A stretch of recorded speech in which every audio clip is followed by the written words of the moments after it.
अस्सलाम वालेकुम। अच्छा, आज का हमारा इंटेलिजेंस का लेक्चर नंबर 3 होगा। अच्छा, जो मेल फीमेल जो भी अपने घरों में तैयार करना चाहते हैं इंटेलिजेंस, मैं इस चीज़ की आपको गारंटी देता हूं कि अगर आप घर पे बैठ के वीडियोस को अच्छे तरीके से समझ लें तो आपके लिए कहीं भी किसी भी एकेडमी में जाने की ज़रूरत नहीं। हाँ, एक चीज़ होती है कि आप चाहते हैं कि हमें जाके हम टेस्ट दे लें, तो टेस्ट देने के लिए फिर तो आपको किसी ना किसी एकेडमी जाना पड़ता है। अगर आप मेरे पास एकेडमी में आते हैं तो वो स्टूडेंट्स जो थोड़े बहुत पुअर हैं, बस 4 से 5 आके टेस्ट दे लें, मेरे पास फ्री होंगे, वो कोई मसला ही नहीं है। जो डिज़र्विंग है उन्हें तो खुद चाहिए कि वो आके पे कर दें, उनको 5000, 10,000, 5000 तक भी मैं कर लूँगा, क्योंकि उन्होंने ऑलरेडी वीडियो से समझा होगा। तो मुझे ज़्यादा इस तरफ फिर दोबारा इनपुट नहीं उनको देनी पड़ेगी कि मैं दोबारा से फिर सारा ज़ीरो से समझाऊँ, वो मुश्किल हो जाता है थोड़ा सा कि मैं अलहदा से 1 to 1 समझाना शुरू कर दूँ। उसके लिए ये है कि आप वीडियोस को बहुत अच्छे तरीके से समझ लें, अंडरस्टैंड करें। फिर भी आपको लगता है कि ठीक है जी, हमने फिर भी क्लास पूरी लेनी है आके, फिर उसकी डेफिनेटली फ़ी मैं लूँगा, पूरी पे करनी पड़ेगी आपको। बेहतर आइडिया आपके लिए यही है कि अगर आपके पास घर में बैठ के आप अच्छे तरीके से प्रैक्टिस करें, लास्ट 3, 4, 5 डेज़, 6 डेज़, 7 डेज़ आप आके सारे मेरे पास टेस्ट दें, मैं आपको चेकिंग करके आपको एनालाइज़ कर दूँगा, तो वो आपके लिए मोर देन इनफ हो जाएगा इंशाल्लाह, और वो उसकी विदाउट फ़ी हो जाएगा। अच्छा, हम लास्ट टाइम क्वेश्चन नंबर 37 तक चले गए थे। आज हम कर रहे हैं क्वेश्चन नंबर 39 इंटेलिजेंस का।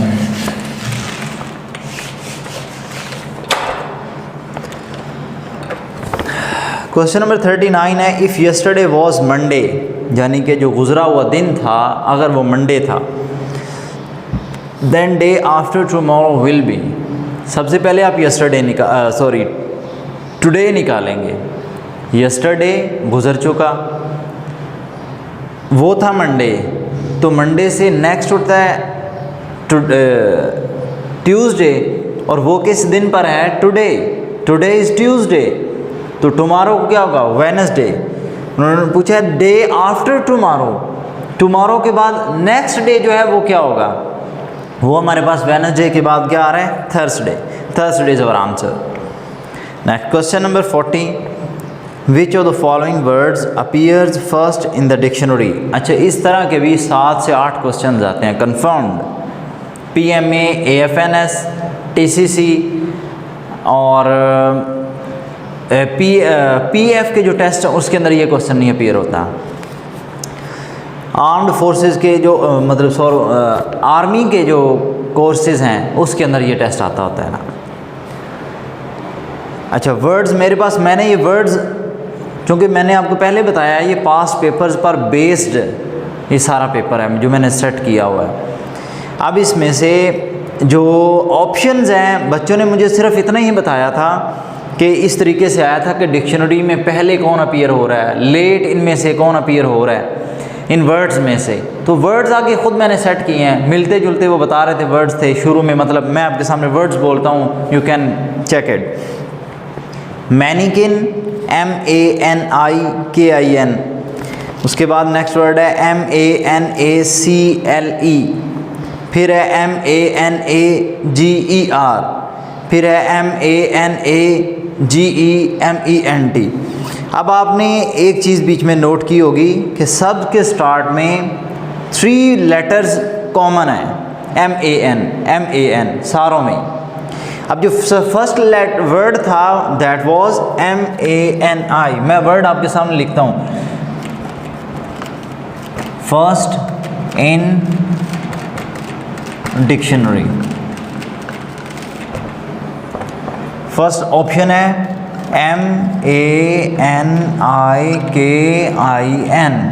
सेकंड लेटर है वर्ड है MANACLE, थर्ड वर्ड है MANAGER, लास्ट है मैनेजमेंट MANAGEMENT।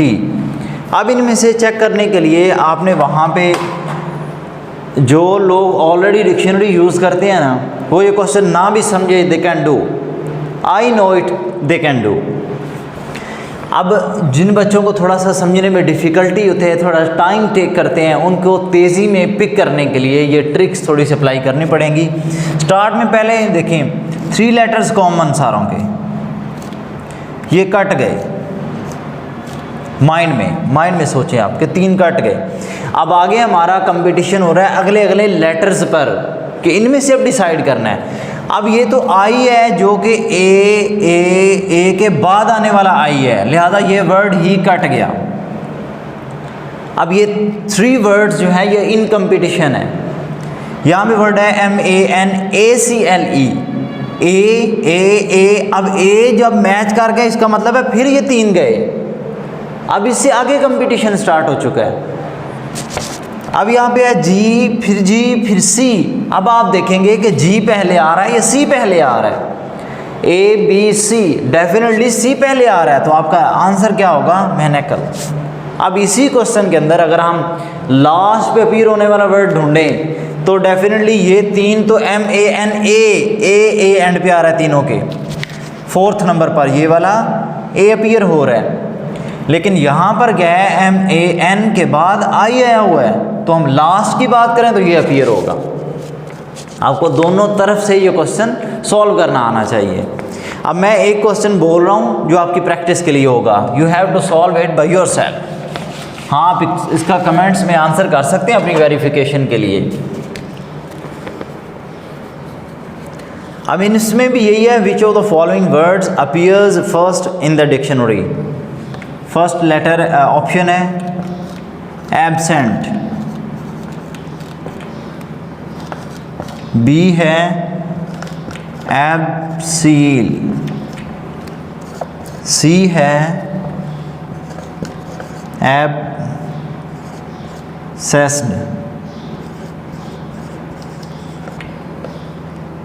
डी है एब्सकॉन्डर,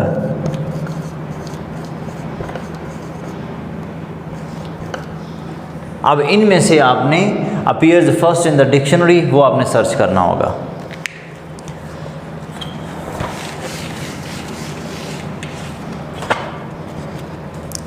जी, नेक्स्ट क्वेश्चन है मेरे पास, क्वेश्चन नंबर 42 पे हम पहुंच गए हैं। अब बीच में से मैंने एक क्वेश्चन स्किप किया, असल में वो थोड़ा सा टफ बन जाता है कि मैं समझा दूंगा, लेकिन आपको जब तक मैं बार बार बोल रहा हूँ आपको कि माइंड के अंदर करना है, माइंड के अंदर करना है, आपको वहाँ पे सॉल्व करने के लिए टाइम नहीं मिलेगा, तो उसकी वजह से मैं उस क्वेश्चन को वहाँ यहाँ पे अब स्किप कर रहा हूँ। वो मैं आपको समझा दूंगा। 2 क्वेश्चन फ़िलहाल मैंने स्किप किए हुए इसी तरह के, मैं अभी बोल देता हूँ। कुछ बच्चे जो अपीयर हो चुके हैं पहले उन्हें आइडिया होगा कि डेफिनेटली इट वॉज,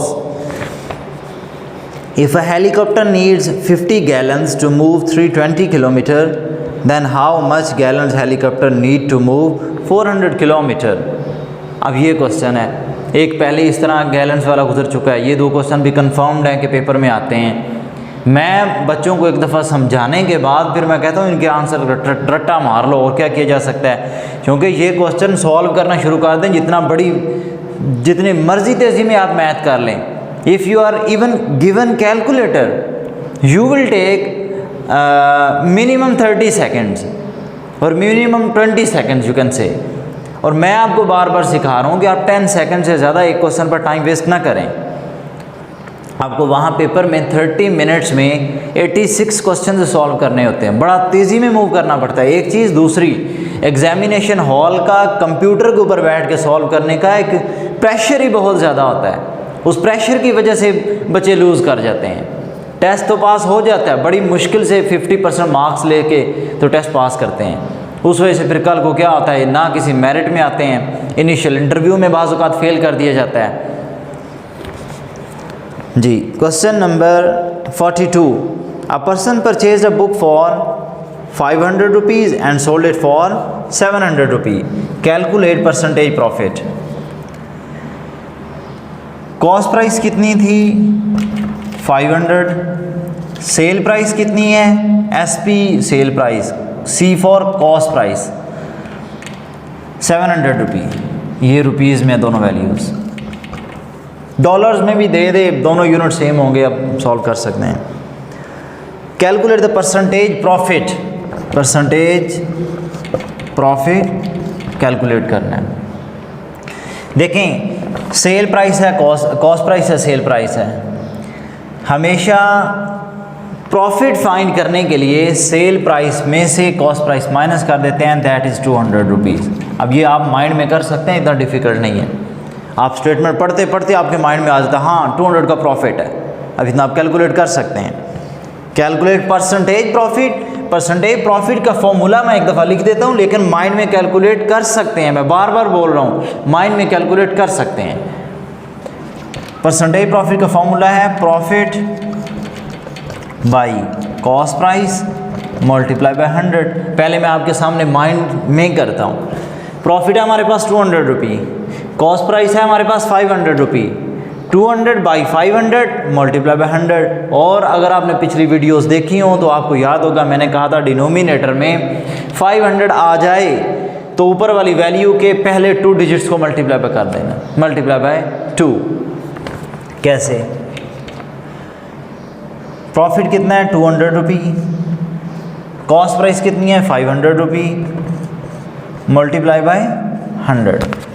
ठीक है, अब उसके मुताबिक हम सॉल्व करेंगे। जो मैं आपको कह रहा हूँ डबल वाला रूल, आप उसके मुताबिक भी चलना चाहें कर सकते हैं। कैसे?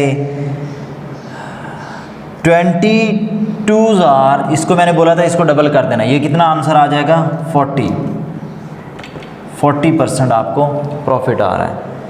या दूसरे तरीके से अगर आप पूरा आप सॉल्व करना चाहें तो वो कैसे? 00 विद दिस 00 कट गया, कट जाने के बाद 5 4 20 और 7 0 इधर लग गया 40%। आप इस तरीके से करेंगे तो चूँकि माइंड में कर रहे हैं तो आपके लिए इतना पॉसिबल नहीं कि आप कट करते फिरें, ज़ीरो को ज़ीरो के साथ माइंड चलाएं। माइंड आपका बहुत शार्प है बट आपने इस डायरेक्शन में यूज़ नहीं किया हुआ, सिर्फ और सिर्फ इतना फ़र्क है। मैंने आपको फिर दोबारा मैं ट्रिक रिपीट कर रहा हूँ अपनी, कि आपके पास 500 था मल्टीप्लाई बाय 100 आया, इधर 200 था। मैंने कहा था फर्स्ट जो 2 डिजिट्स होंगे उसका डबल कर देना है, दैट इज़ योर आंसर। अब आपने 20 का डबल किया, दैट बिकम्स 40% आपका आंसर है। और मैं याद करेंगे शायद फर्स्ट वीडियो थी ये सेकंड थी, उसके अंदर मैंने बताया था कि 500 डिनोमिनेटर में जो आता है ये कम से कम 10-12 क्वेश्चंस के डिनोमिनेटर में 500 आ जाता है। उससे आपको ट्रिक आसानी से अप्लाई करना आ जाएगी, आपको सॉल्व करने की ज़रूरत नहीं पड़ेगी। आप क्या करेंगे, यहाँ वाले फर्स्ट 2 डिजिट्स को मल्टीप्लाई बाय 2 कर देंगे, आपका आंसर आ जाएगा।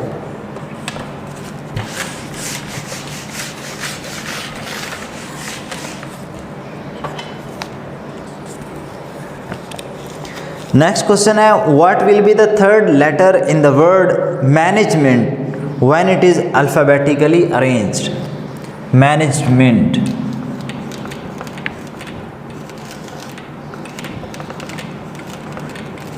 ये वर्ड है मैनेजमेंट।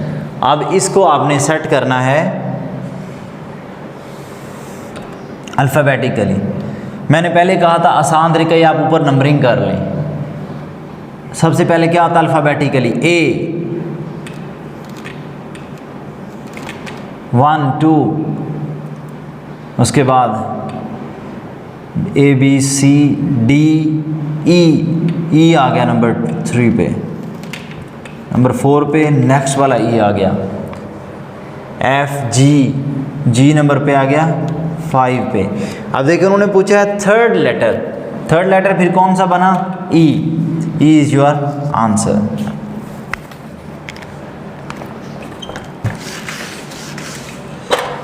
नेक्स्ट क्वेश्चन है लास्ट लेटर ऑफ UTYEAB।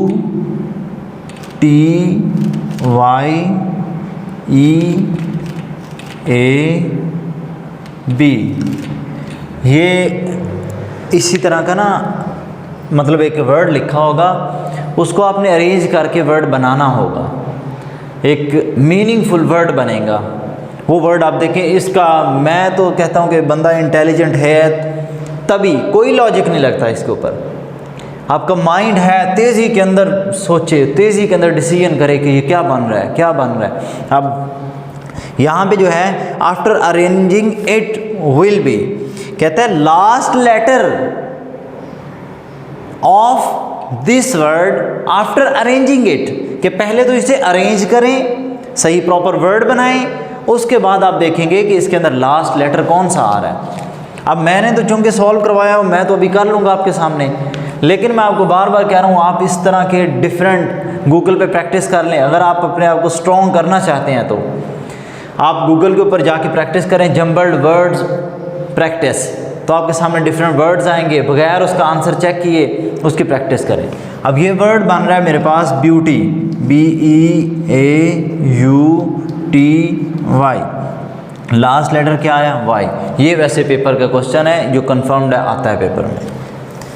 एक इसी तरह का एक वर्ड है GPYET,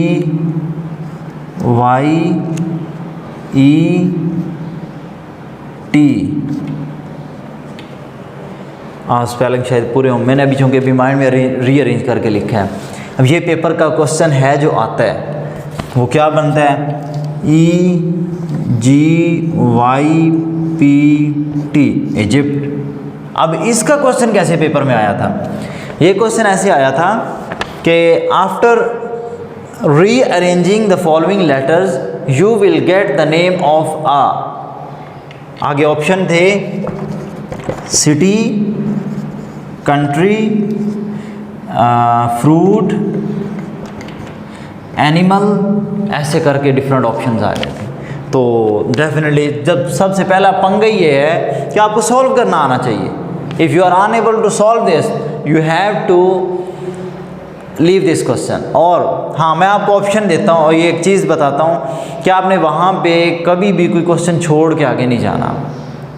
अगर तो आपको लगता है कि आप दूसरे राउंड में सॉल्व कर लेंगे तो आपको डेफिनेटली फिर स्किप करके छोड़ के आगे चले जाना चाहिए। अगले क्वेश्चन आसान मिलते हैं, ज़्यादातर आगे आसान होते हैं, स्टार्ट में मुश्किल होते हैं, उनको पहले पिक कर लें, फिर वापस आएँ, उसके ऊपर टाइम लगा के करते जाएं सॉल्व। लेकिन कोई क्वेश्चन छोड़ना नहीं है, चूँकि नेगेटिव मार्किंग है ही नहीं, तुक्का मार दें लेकिन छोड़ के नहीं जाएं। कम अज़ कम चांस तो है ना कि आपका सॉल्व हो जाएगा, ठीक हो जाएगा।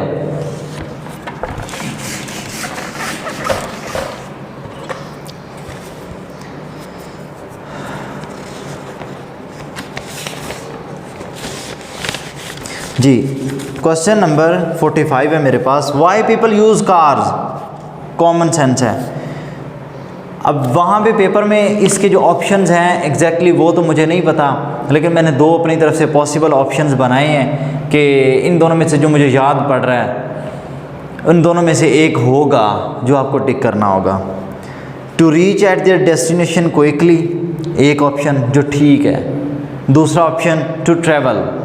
अब इन दोनों में से एक ही वहाँ पर आएगा, तो जो भी आप लगाना चाहें वो आप लगा सकते हैं। वहाँ में मतलब जो भी आएगा इन दोनों में से एक वही टिक करेंगे, आप दूसरा कोई टिक नहीं करेंगे। नेक्स्ट क्वेश्चन है why people read newspaper.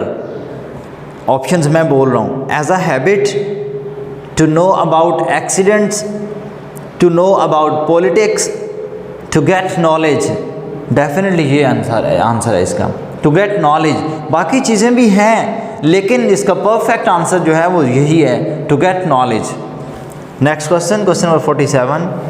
After arranging, हाँ अब ये आपको प्रैक्टिस के लिए मैं दे रहा हूँ, आपने इसको कमेंट्स में कर सकते हैं, बता सकते हैं यही आंसर इसका।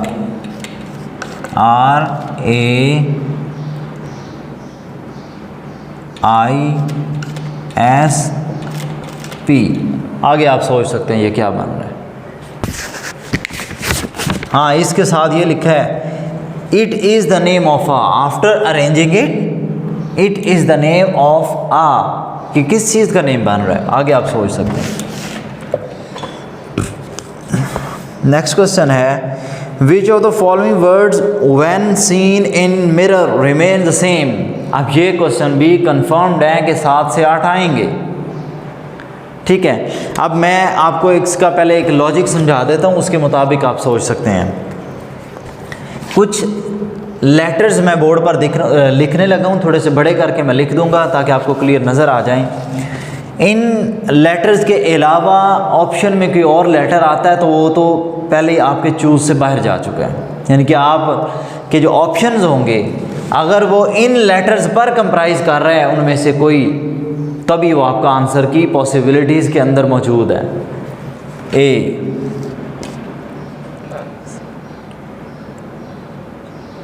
H I M O T U V W X Y, ये लेटर्स हैं। अब ये टोटल लेटर्स कितने बन रहे हैं? 1 2 3 4 5 6 7 8 9 10 11 लेटर्स हैं। अब मैं आपको जो चीज़ जो बार बार क्लियर कर रहा हूँ, जो मैं आपको कहना चाह रहा हूँ कि जो ऑप्शंस होंगे अगर तो वो इन्हीं पर कंप्राइज कर रहे हैं तब आपके लिए डिफ़िकल्टी है, आपको सोचना पड़ेगा। एक लॉजिक तो ये है कि आपका जो राइट आंसर है वो इन्हीं में से बना होगा, इन्हीं लेटर्स में से बना होगा, एक लॉजिक। दूसरा लॉजिक कि कैसे जज करना है कि ये वाला आंसर ठीक है, कि मिरर में मैं इसे देखूंगा तो बिल्कुल ठीक है बोथ साइड्स। इसकी ये आइडेंटिफिकेशन है कि लेटर की राइट से पढ़ें या लेफ़्ट से पढ़ें वो वर्ड एक ही बनेगा, उसमें कोई चेंजिंग ही नहीं आएगी। ये दो इसकी इंडिकेशंस हैं। मैं आपके सामने कुछ वर्ड्स लिखता हूँ ऑप्शन में जो मैंने सेट किए हुए हैं, आप खुद जज करेंगे कि हाँ ये वाला आंसर ठीक है। फिर उसके बाद एक जो ऑप्शन के साथ मैं लिख दूंगा वो आपके लिए होगा कि आप सॉल्व करें, उसको कमेंट्स में आंसर दें। फर्स्ट ऑप्शन है मोडोम,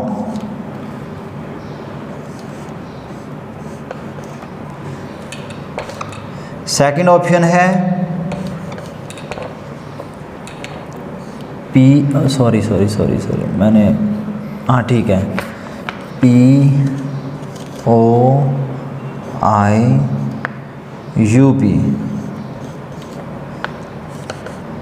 थर्ड ऑप्शन है Y E double L O W.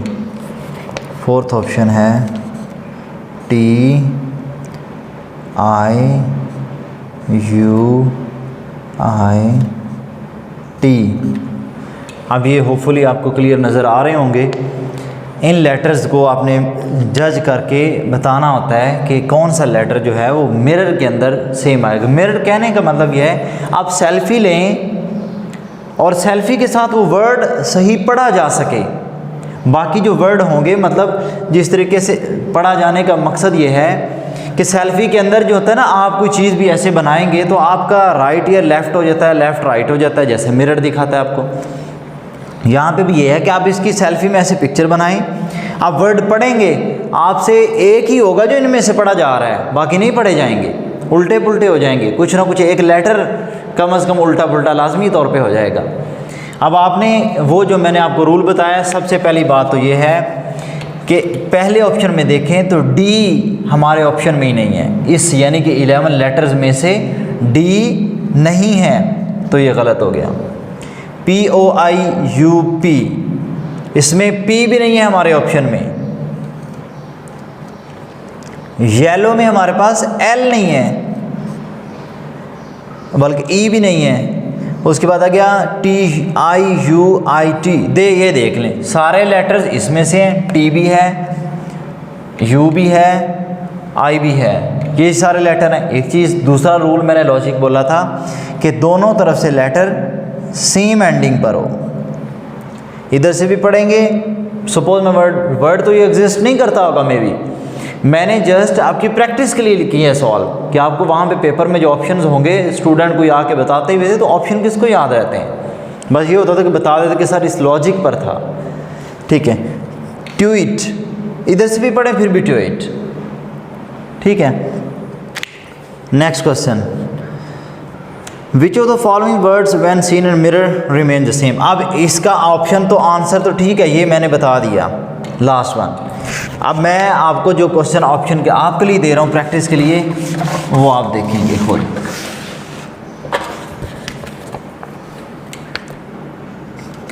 MAOAM,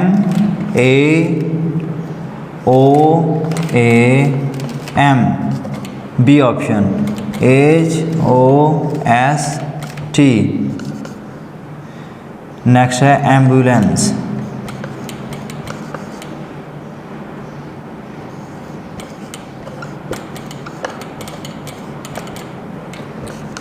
last option है हिट्स। अच्छा, इनमें से अब चूज़ करना होगा आपको, आप खुद डिसाइड करेंगे, बाद में आप कमेंट्स में कमेंट करके बता सकते हैं कि ये वाला ऑप्शन ठीक है। Next, 1/3 of 120, it's very easy. 120 का 1/3 मीन 3 से डिवाइड। जैसे पहले एक क्वेश्चन था पिछले टेस्ट में और पिछले वीडियो के अंदर मैंने आपको बताया था कि 1/10 ऑफ किसी वैल्यू का 1/10 था तो हमने 10 से डिवाइड कर दिया था। अब यहाँ पे 1/3 है तो हम 3 से डिवाइड कर देंगे, आंसर इज़ 40। Got it. आज के लिए इतना ही जो मैंने आपके सामने बोल दिया है। अच्छा, आप इसकी प्रैक्टिस करके आप मुझे कमेंट्स में बता सकते हैं या व्हाट्सएप नंबर भी साथ डिस्क्रिप्शन में शो होता है, तो आप उस नंबर पर भी कमेंट्स करके अपना कोई भी समझना चाहें, अदर देन दिस भी आपको इंटेलिजेंस के क्वेश्चन समझना चाहें तो आप मुझे व्हाट्सएप करके तो समझ सकते हैं, इसमें कोई किसी किस्म का हर्ज नहीं है।